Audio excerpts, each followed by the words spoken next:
for proposed new facilities, but I am against the gathering of it at this point in time. I believe that you need to defer this until it's restudied and looked at again properly. Thanks.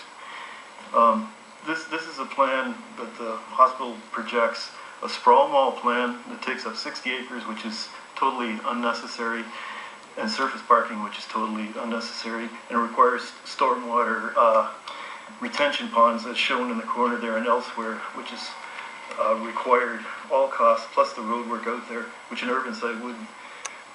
This is a plan of Bridgepoint Hospital in Toronto, built in an urban location next to the former Don Jail. The former Don Jail used as their new administrative center, and it was actually this one built on the existing site. The curved building, the former Riverdale Hospital, was torn down after the new Riverdale Hospital or the new Bridgepoint Hospital was built. Same thing could have been done on Met in the parking lot, and you could have shuttled people and in the interim while it was being built.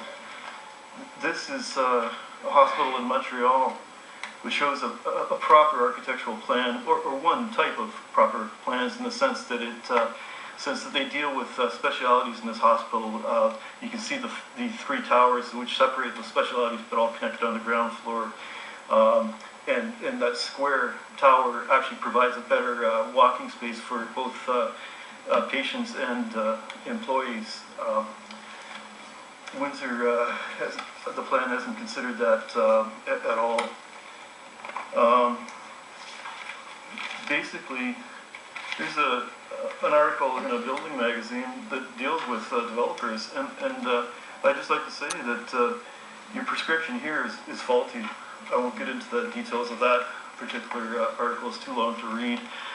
But this aspect of trying to speed up the Sandwich South secondary plan so developers can piggyback for free on the tax dollar and they paid for the Sandwich secondary plan, and it called for an institutional element, and this is how they're getting everything for free. And that's the big push behind this sprawl designed plan.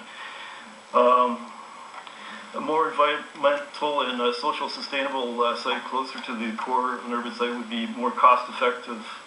Mr. Burley talked last time with the planner about new urbanism, but it's ironic that you'll probably vote for something for this tonight instead of deferring it.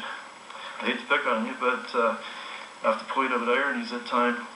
The Ottawa Hospital failed to consult, and as we know that it's having a rejig, and I misplaced that article, but it's in the Windsor Star this March this year. We should need to relook at things as well too. This particular site design does not live up to the standard of care required in the provincial policy statement in the city's master plan. I predict cost overruns and a diminishing asset value if it goes as stated. Henry Ford Hospital in Midtown Detroit has been around for a long time. It's a huge hospital. It's expanded within its footprint. Now it is investing for its employees in its own surrounding neighborhood. We should be doing something like that in Windsor. We need to defer and have a new study plan.